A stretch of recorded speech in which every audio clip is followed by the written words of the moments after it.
오늘 대림절 마지막 주간인데요. 대림절 기다리며 기대한다 절기죠. 얼마나 귀한 것이기에 기다려야 줄까요? 우리 기독교 절기에는 기다리는 절기가 있는데 그게 사순절이 있고 대림절이 있습니다. 사순절 뒤에는 부활절이 있거든요. 대림절 뒤에는 성탄절이 있습니다. 근데 이거는 기다리지 않고 준비하지 않으면 얻을 수가 없어요. 그래서 기다리게 만들고 준비하게 만들고 기대하게 만듭니다. 여러분의 기대를 고조시켜서 마지막에 뚜껑을 딱 열어주시는 거예요. 그럴 때 놀라는 것이죠. 귀한 것일수록 기다리게 만듭니다. 우리 대림절 마지막 절기를 오늘 네 번째 주일을 보내면서 내일 성탄절에 저 마지막 촛불을 켜겠습니다. 우리 전통교회는 이렇게 기다리면서 대림절을 만들어서 예수님께서 이 땅에 오신 의미가 뭔지를 계속 고조시키고 여러분의 심령 가운데 선포하시고 알게 하시는 하나님이신 줄 믿습니다. 우리 지난 4주간 잘 준비하고 기다렸습니다. 내일 마침내 성탄절을 맞게 됩니다. 여러분 기다리는 동안 예수님을 맞을 준비가 되셨나요? 아니요라고 그랬나요? 아멘인데 제가 듣기는 아멘. 나이가 들면 자꾸 귀가 먹어서 가는 귀가 먹는 거죠. 저는 아니요 이렇게 하는 것에서 깜짝 놀랐습니다. 아이고, 네.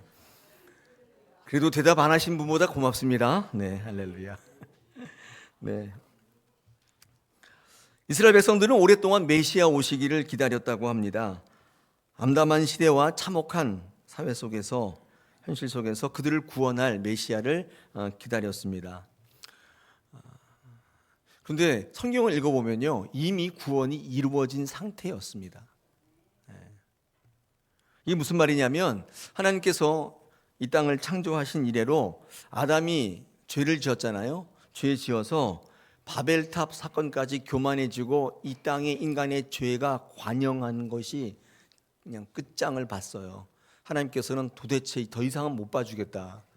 그래서 노아를 선택하셔서 노아의 홍수를 일으켜서 전 인류를 다 멸망시켰습니다.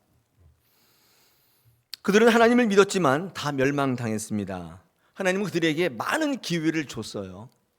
많은 기회를 줬는데 그리고 오래 기다리셨는데 소용이 없었습니다. 그들은 각자 자기 길로 갔어요. 하나님을 믿는다고 하면서도 하나님께서 하시는 말씀을 기울여 듣지 않고 그냥 자기 원하는 대로 살았어요. 마침내 노아의 홍수를 통해서 전 인류가 멸망을 당한 것입니다. 무드셀라라고 제가 뭐 좀 적어왔는데, 무드셀라, 이게 무드셀라를 저렇게 히브리어로 쓰는데 저거는 무트와 셀라흐 두 가지가 합한 합성어예요. 원래 이 무드셀라라고 하는 것은 뭐 방어하는 자, 화살을 던지는 자 이런 뜻이 있는데 원래 저 무트와 셀라, 이 무트라는 것은 죽음이란 뜻이고 셀라흐는 보낸다는 뜻이거든요. 그러니까 에녹의 아들 이 무드셀라를 낳은 다음에 하나님께서 너의 아들 무드셀라가 죽는 날 죽음을 보내겠다, 뭐 그런 의미가 되겠죠. 그래서 969살까지 살았어요. 보약을 많이 먹고 운동 많이 해서 오래 산 게 아니라 그만큼 기다려 주신 거예요. 무드셀라가 죽는 날 종말이 오기 때문에 계속 생명 연장 계속 해주신 거예요. 그러다가 무드셀라가 죽는 날이 노아가 600세가 딱 되던 해였어요. 그때 홍수가 일어나서 전 인류가 물에 멸망하게 됩니다. 노아가 선택돼서 노아는 제2의 아담이 된 거죠. 자, 저와 여러분은 아담의 자손이기도 하지만 노아의 자손이기도 하죠. 그래서 우리는 이미 구원받은 그 노아 이전에 죄짓던 그 아담의 자손이 아니고 그건 다 죽고 없어졌어요. 우리는 구원의 자녀인 것입니다. 우리에게 구원이 필요한가요? 구원 받았잖아요, 이미. 그런데 이스라엘 백성들은 또 구원이 필요하다고 메시아를 갈망하고 있었습니다.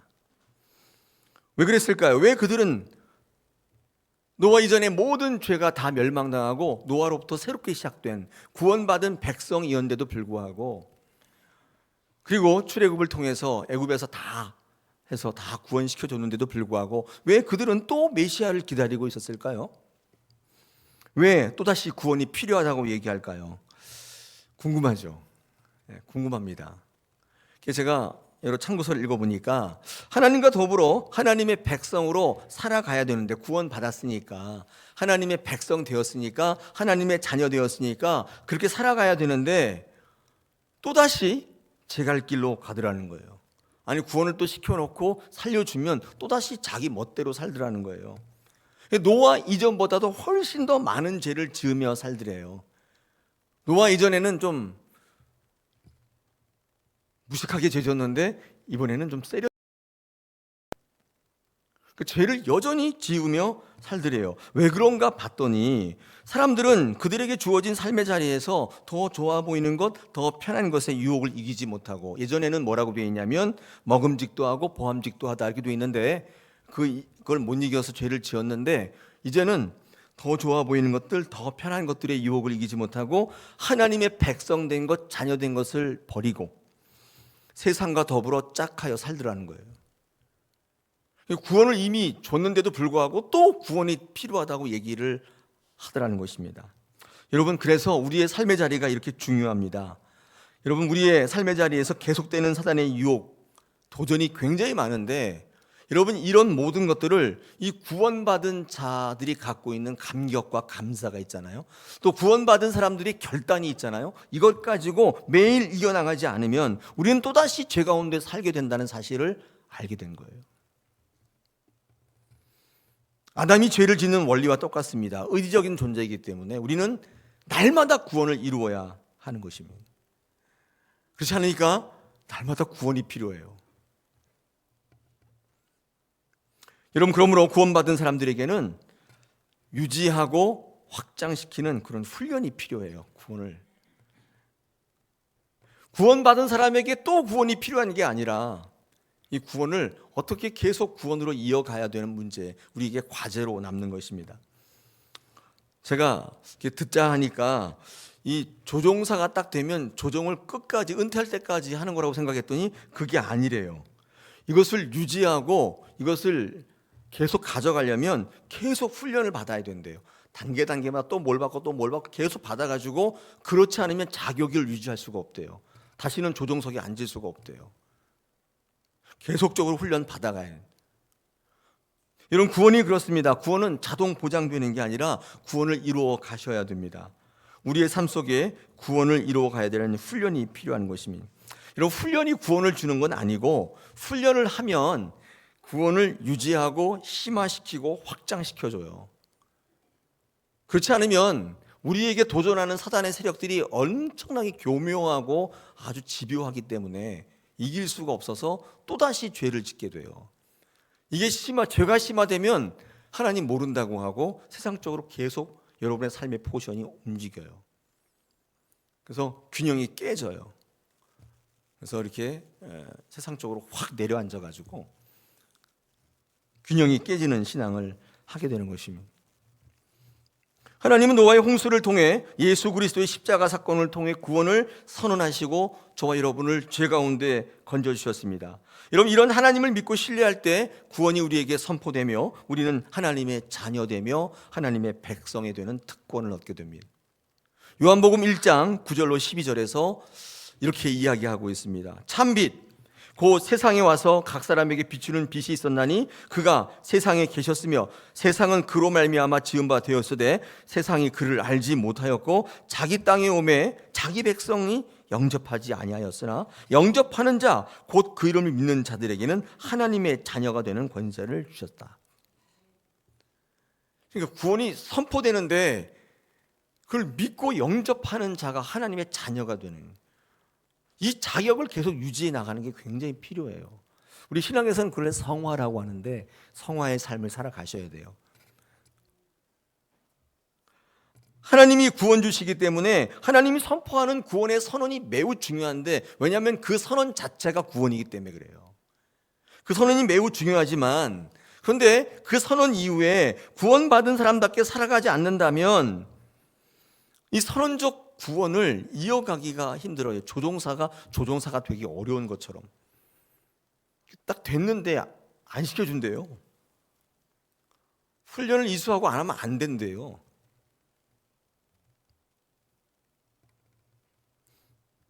구원을 무력화하려는 악한 영들의 도전과 유혹이 계속되고 있기 때문입니다. 여러분을 구원받은 상태로 그냥 버려두지 않아요. 그냥 끌어내려서 구원을 무력화시키는 것입니다. 이미 구원이 선포되었지만 아직 구원이 완성되지 않았기 때문에. Already, not yet. 신학의 두 가지 큰 줄기입니다. 이미 구원이 선포되었다. 그런데 아직 아니다.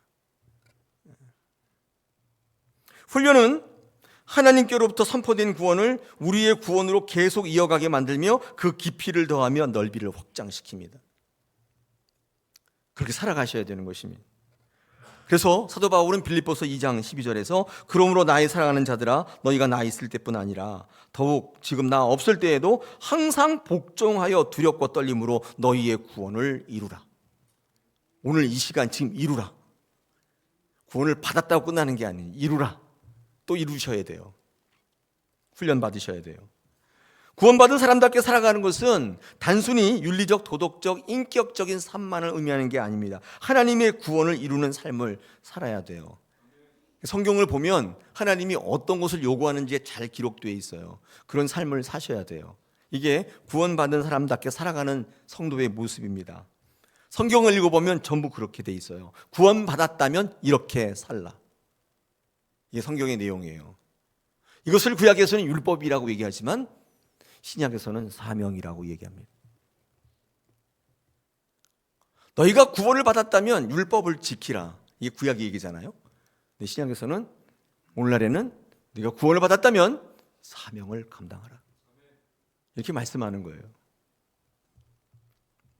자, 오늘 네 번째 대림주의를 맞이해서 이제 마지막 주간인데 이제 비로소 말씀을 드려야 될 것 같은데 우리가 아기 예수를 기다리며 바라본다는 우리의 이런 삶이 우리의 삶에 어떤 실제적인 의미가 뭐냐 그 얘기를 좀 같이 나누고 오늘 내일 성탄을 맞겠습니다. 아기 예수님을 계속 바라보면서 기다려야 되는 실제적 의미가 뭐냐. 여러분 여기 구원을 못 받으신 분 있어요? 나는 구원이 없어요. 그런 분 있어요? 그런 분 없잖아요. 근데 우리가 아기 예수 그리스도를 계속 기다리는 실제적 의미가 뭘까요? 구원을 받기 위해서인가요?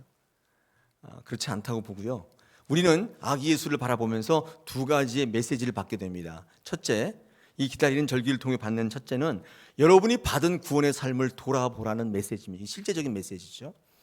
아기 예수님께서 이 땅에 오셨는데 그 예수님을 바라보며 우리에게 구원을 주세요가 아니라 우리가 받은 구원이 어떤 것인지를 돌아보고 점검하는 의미가 있어요. 살펴보셔야 돼요. 아기 예수님께서 왜 내게 오셨는지, 왜 내게 구원을 주셨는지 돌아보시는 거예요. 다시 말하면 내가 구원에 합당한 삶을 살고 있는지가를 돌아보라는 거예요. 이게 오늘 대림절 마지막 주일에 여러분에게 주시는 말씀입니다. 그 하나님을 바라보시고 기대하셔야 돼요. 왜 내게 구원을 주셨는지 또 나는 왜 구원에 합당한 삶을 살지 못하는지를 돌아보시는 것입니다. 여러분 구원에 합당한 삶은 어떤 삶이냐면 이게 하나님과 연합하는 삶이에요. 하나님과 연합되어지는 것입니다. 특히 성경을 읽어보면 어떤 하나님과 연합되냐면 오래 참으시는 하나님을 만나셔야 돼요. 하나님은 오래 기다리시고 오래 참으세요. 아까 무드셀라가 몇 살까지 살았다고요? 왜요? 네, 누구시죠? 할렐루야. 네, 오래 참으셨어요. 거의 1000년에 가깝게 참으셨어요. 그냥 단칼에 그러고 싶은데 죄가 너무 막 넘쳤는데 계속 돌아오기를 기대하며 참으셨어요. 우리 하나님은 어떤 하나님이라고 규정할 수 있냐면 오래 참으시는 하나님이에요. 할렐루야. 오래 참으신다고요. 그러므로 여러분 구원에 합당한 삶을 사시려면 이 오래 참으시는 하나님과 연합되셔야 돼요. 다시 말해서 인내를 훈련하셔야 돼요. 여러분 오늘 이 시간에 여러분 안에 인내의 구원의 덕목이 있는지를 확인해 보시기 바랍니다.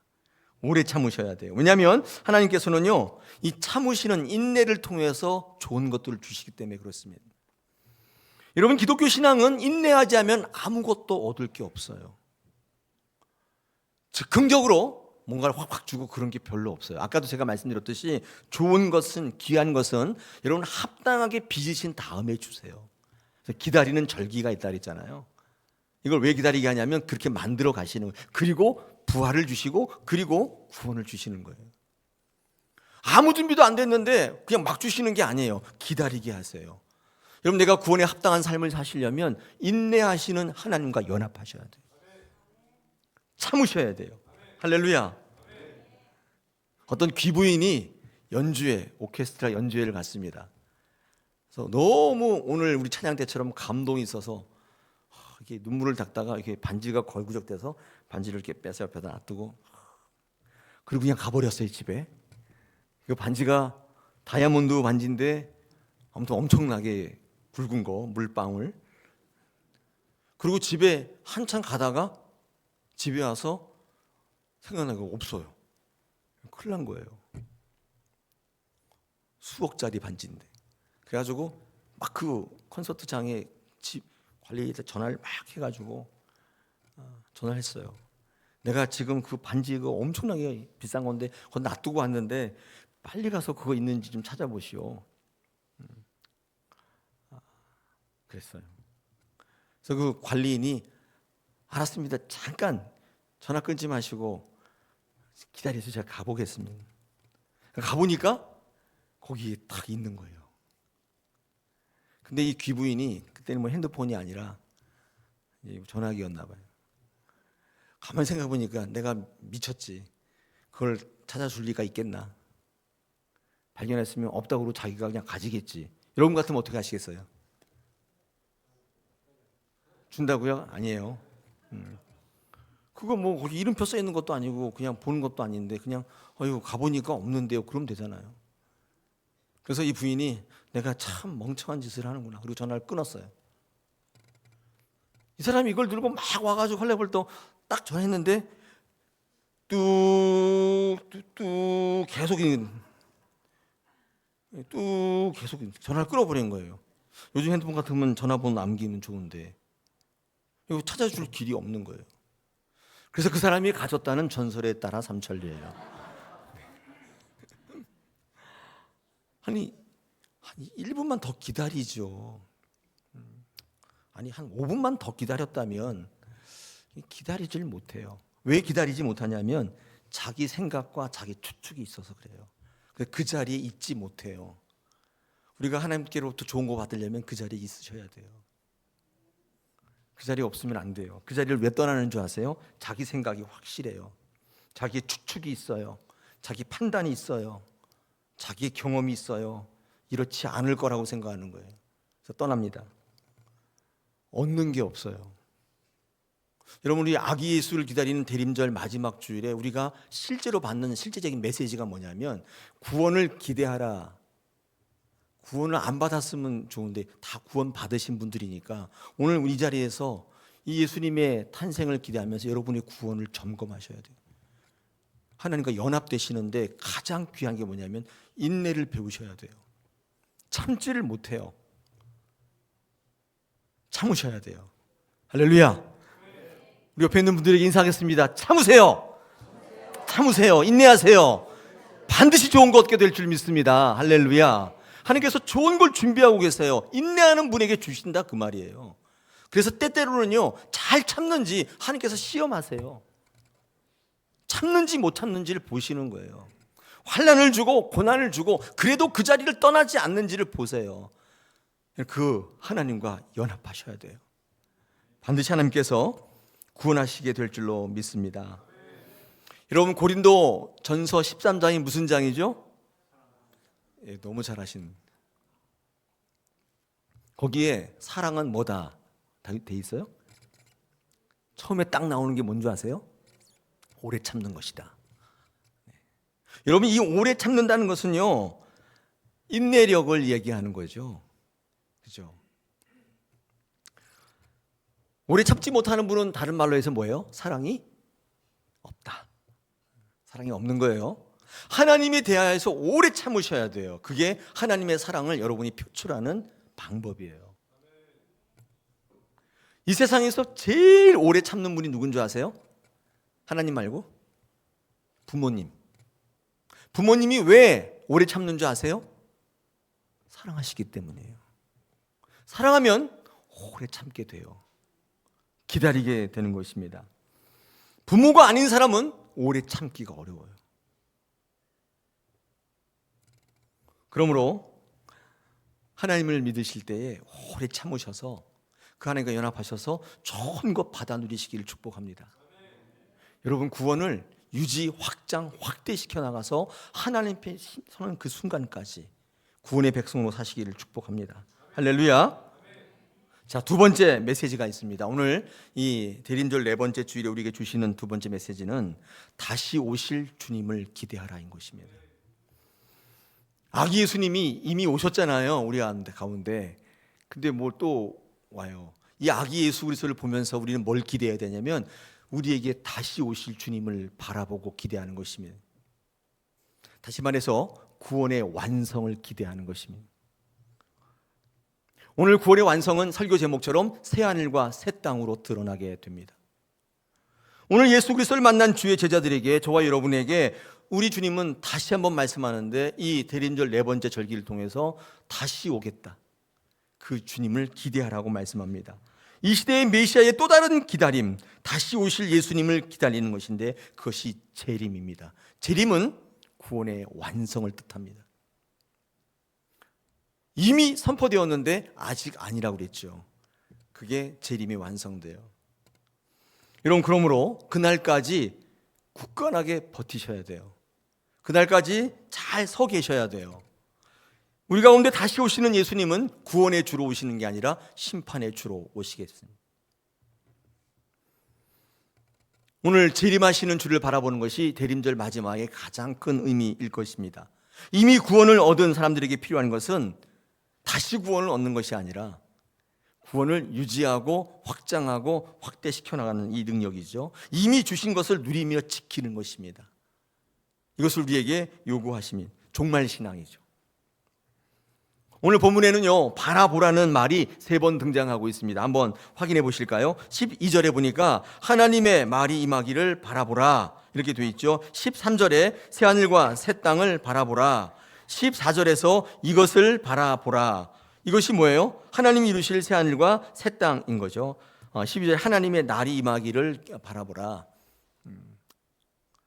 여러분이 바라보라고 말씀하시죠. 이게 오늘 재림 기대하는 대림절 네 번째 주일에 우리에게 말씀해요. 다시 오실 주님을 바라보라.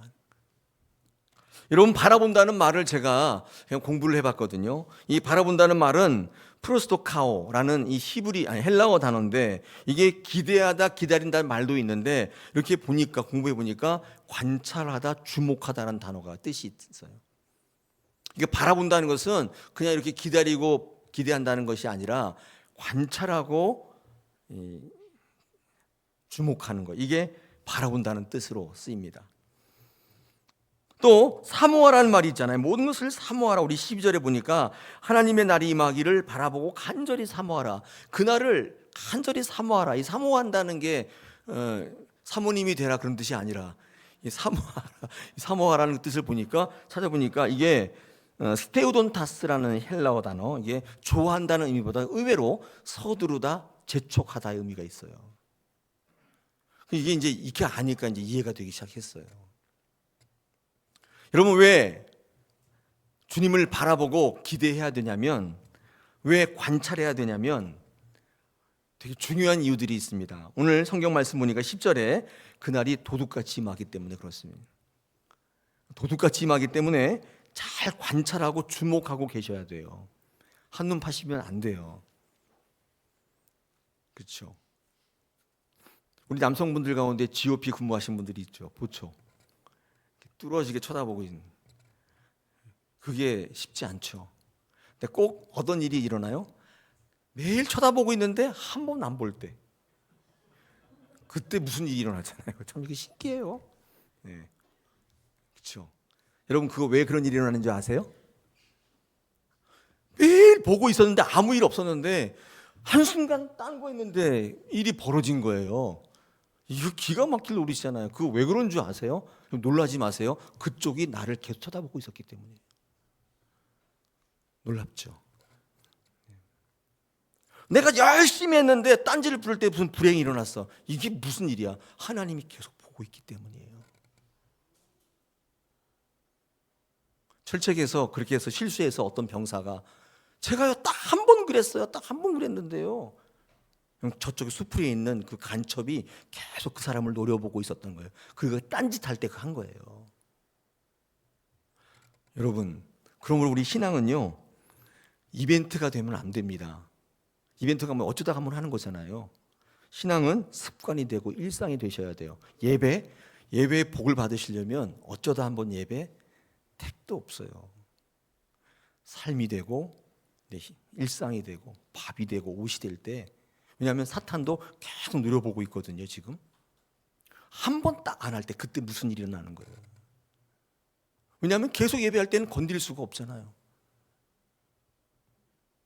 우리가 관찰하고 주목하고 서두르고 재촉해야 될 이유는 그날이 도둑같이 오기 때문에 그렇습니다. 계속 눈물 나도록 쳐다보고 있어야 돼요. 또한 사모해야 되는 이유는 미뤄서는 안 되는 것입니다. 이 문제는요 미뤄서 되는 문제가 아니에요. 서둘러야 돼요. 재촉해야 돼요.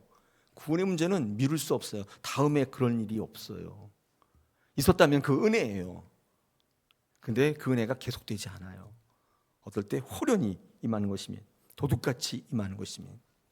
그래서 우리가 하나님을 바라볼 때, 재림주를 바라볼 때 바라보고 주목하고 재촉하고 서둘러야 돼요. 두 번째 이유가 있습니다. 오늘 12절에 보니까 큰 변화가 일어날 것이기 때문에 그렇습니다. 10절에 보니까 뭐라고 되어 있냐면 이렇게 되어 있죠. 하늘이 큰 소리로 떠나가고 물질이 뜨거운 불에 풀어지고 땅과 그 중에 있는 모든 일이 드러난다고 되어 있습니다. 이게 마지막 날 재림하시는 예수님이 올 때 이런 일이 벌어진다고 이야기합니다. 이게 도대체 무슨 말일까요? 제가 궁금하면 또 못 참잖아요. 찾아보고 읽어봤는데 여러 가지 견해들이 있습니다. 근데 많은 경우들이 뭐라고 설명하고 있냐면 예수님이 재림하는 그날에는요 큰 천재지변이 일어날 거래요. 그래서 하늘이 막 불에 타서 막 없어지고, 그렇죠? 큰 소리로 떠나가고 물질이 뜨거운 불에 막 풀어지고 땅과 그 중에 있는 모든 일이 이제 다 드러나기 시작한다. 이렇게 설명하는 거예요. 이게 천재지변으로 막 우레가 치고 번개가 치고, 그 다음에 막 물질이 막 불에 막 녹아, 막 화산이 터져가지고 모든 게 다 녹고, 이렇게 설명하는 주석들이 많이 있더라고요. 근데 그 중에 어떤 주석은 이렇게 설명합니다. 그럼 마지막 날에 이렇게 종말에 있을 이 성경 말씀들이 자연재해나 현상이나 이런 것들을 설명하고 있는 것인가?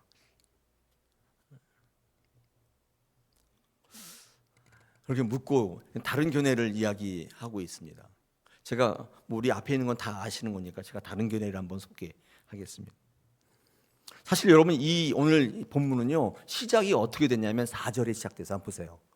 오늘 베드로후서 3장 4절 한번 보겠습니다. 제가 한번 읽겠습니다. 이르되 주께서 강림하신다는 약속이 어디 있느냐? 조상들이 잔 후로부터 만물이 처음 창조될 때와 같이 그냥 있다 하니. 이게 무슨 말이냐면요, 그 당시에 많은 사람들 가운데 예수 그리스도의 재림, 아니 예수 그리스도의 존재를 부정, 뿐만 아니라 예수님이 다시 이 땅에 오신다는 재림의 약속까지도 부정하는 많은 사람들이 있었어요. 그 사람들이 질문했단 말이에요. 재림이 있냐? 거기에 대한 답변이 오늘 본문이에요.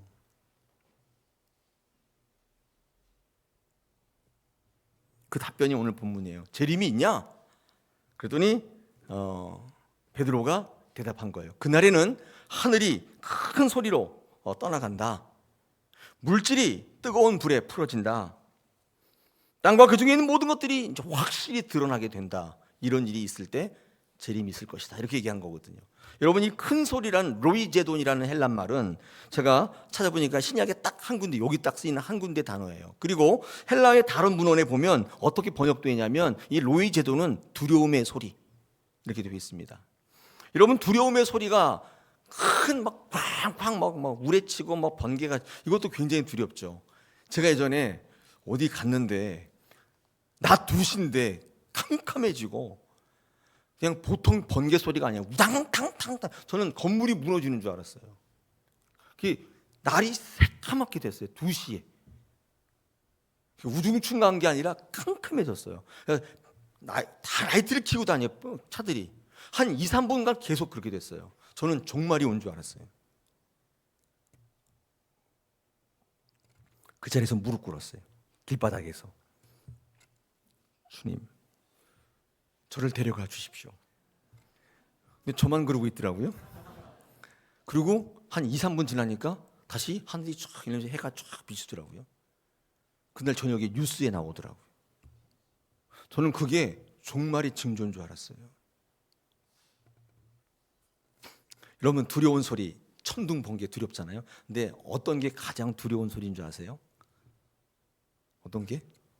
어느 날 갑자기 목사가 예수가 없다고 하는 소리가 굉장히 두려울 겁니다. 어느 날 갑자기 잘 믿던 장로님이 예수님이 어디 있냐고 그럴 때 그거 굉장히 두려운 거예요. 예수가 없어지는 거, 교회가 사라지는 거, 이게 굉장히 두려운 것입니다. 천둥 번개 치는 것도 두렵죠.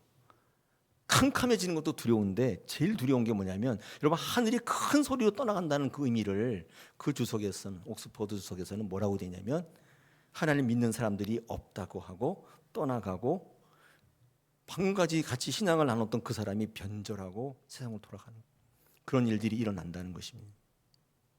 큰 소리로 떠나간다.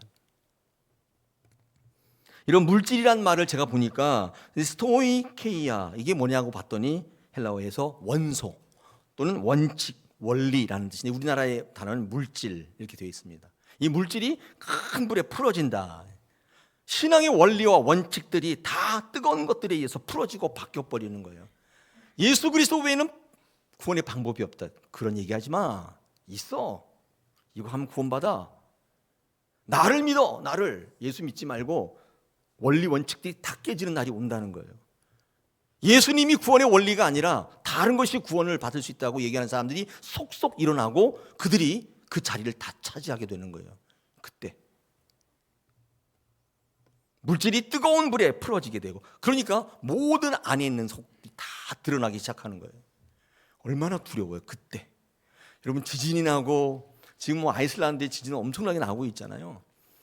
뭐 하늘이 그것도 종말의 징조일 수 있지만 진짜 종말의 징조는 이런 사건들이 일어난다는 것입니다. 저는 그게 가장 두려울 것 같아요. 어느 날 갑자기 저희 아내가 딱 와서, 여보, 나 예수 안 믿기로 했어. 그거 어떻게 해요? 여러분, 사람이 바뀌는 거는요, 그거 굉장히 두렵습니다. 특히 나 예수 믿기로 했어. 그러면 굉장히 좋지만 믿었던 그 사람이 갑자기 배교하고 떠나가기 시작할 때 충격의 도가니탕이에요.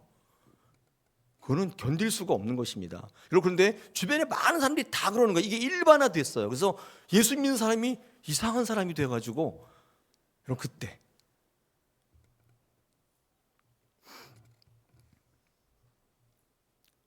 여러분 때 우리가 어떻게 살아야 되냐고 베드로가 조언하고 있습니다. 한번 성경 보십시오. 성경 우리 11절의 하반절에 보니까 어떠한 사람이 되어야 마땅하냐, 이럴 때 뭐라고 되어 있습니까?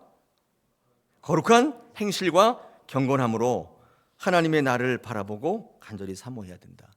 여러분, 막 천둥이 치고 막 화산이 폭발하는데 거룩하고 경건한 삶을 빨리 도망가야죠. 이런 일이 있을 때 성도는 어떻게 다시 오실 예수 그리스도를 바라보는 구원의 삶을 완성할 수 있을까? 오직 거룩과 경건의 삶을 살아야 한다는 거예요. 거룩은 구별되는 거예요. 경건은 그럴 때일수록 주의 원칙을 가지고 돕고 섬기고 하나님의 말씀을 증거하는 삶이 되는 것입니다. 그럴 때 우리는 구원을 완성한다고 말씀하시는 것입니다. 자, 설교 다 끝났는데요. 오늘 대림절 4번째 주일, 아기 예수 오심을 기다린다. 너무 추상적이고, 아기 예수 그리고 왜 기다리지? 예수님 이 땅에 오셨잖아. 근데 뭘 또 기다리라는 거야? 그리고 촛불 켜놓고 트리 만들어 놓고 막 캐롤 부르고 좋은데 도대체 뭘 기다리는지를 잘 몰라요. 제가 어제 가만히 생각해 보니까 실제적인 메시지가 필요하겠구나. 여러분, 여러분의 구원을 점검하시고 확인하는 시간이 되시길 축복합니다. 그리고 심판주로 다시 오시는 그 주님을 바라보셔야 돼요. 이제는 구원을 주러 오지 않으세요. 심판하러 오실 겁니다. 오늘 내 믿음이 연약하다면 인내의 하나님과 연합하십시오.